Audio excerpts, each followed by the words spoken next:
morning to all of you class. In our previous video, I have explained you the first part of chapter quality where we read about Mr. Jessler, who was a bootmaker from Germany, German bootmaker, but he was settled in London with his elder brother. And we came to know that he added quality in making his boots. He only made the boots which were ordered to him.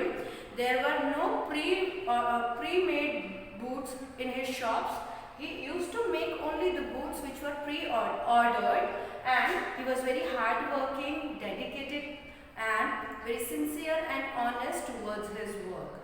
And lastly, when I left the chapter, I told you that once the narrator absent-mindedly went inside his shop wearing the shoes of some big firm or big company which creaked, and looking at those boots, Mr. Jessler, the shopkeeper, complained, and he was feeling very bad that these big firms have no self-respect. They take away our work and they keep us jobless. They make us jobless and take our job. They sell things at higher prices without any quality, with very cheap quality, and every year our business or our work is getting low and low. We are not getting any work, and because of that our condition, because of these big firm and the cheap quality provided by these firms, our quality in shoemaking or our business in shoemaking is decreasing day by day. So class, let's read further. Now when the author came to know this about this side of Mr. Jessler, he felt very bad and he wanted to compensate by ordering few pairs of shoes, and he purchased some shoes from his shop. Now these boots were terribly very good. These were very good in quality and these lasted for many years. Then the author went back to Mr. Jessler's shop after 2 years, and this time when he was attended by his elder brother. As usual, the narrator asked him, "Good morning, Mr. Jessler." He wished him and asked him how was he.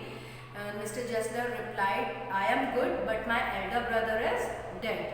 Now the author looked at Mr. Jessler carefully and he realized, yes, this is Mr. Jessler itself. It is not his elder brother. Earlier he was misleading or misunderstanding him as his elder brother, but it was Mr. Jessler and his elder brother was dead. After hearing his elder brother's death, he was very sorry for that and he said, "I am sorry, Mr. Jessler." And to this Mr. Jessler said, "It's okay, he was a very good man, he was a nice person, but he is dead now, so life goes on even after the death of your dear ones."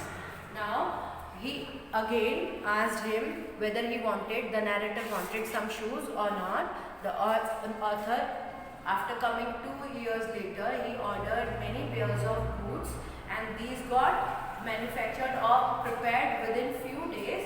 The author liked those shoes terribly and it was the time for him to go abroad now. The author had to move abroad because of his work, occupation or job. Then he came back to London after 15 years. He again, after coming London, wanted to visit Mr. Jessler, but the time when he left for abroad, Mr. Jessler was 60 years old, and when he came back to London and visited Mr. Jessler's shop, Mr. Jessler was of 75 years. So the author came to Mr. Jessler after 15 years. Now when he entered Mr. Jessler's shop, he saw that Mr. Jessler had grown old, his hairs had turned grey, and he had become very weak and dim, dull. There was no shine on his face. He was becoming dull and weak and old. After 15 years he came back to London, so it was obvious that Mr. Jessler must have grown old. Mr. Jessler came and attended the narrator. He asked Mr. Jessler the same questions. "How do you do, Mr. Jessler, and what's up?" Mr. Jessler said, "It's okay, everything is fine. Do you want want some boots, it is the slack time. Class, slack time means this is the finishing time, festive time, and we are working very fast working very rapidly to fulfill the orders of our customers. So it is the slack time.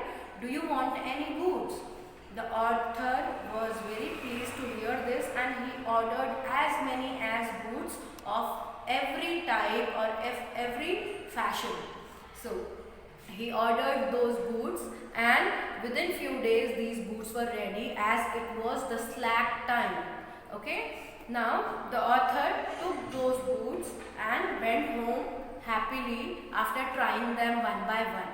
These shoes had a very good fitting. These boots have very good fitting. These have very good in looks.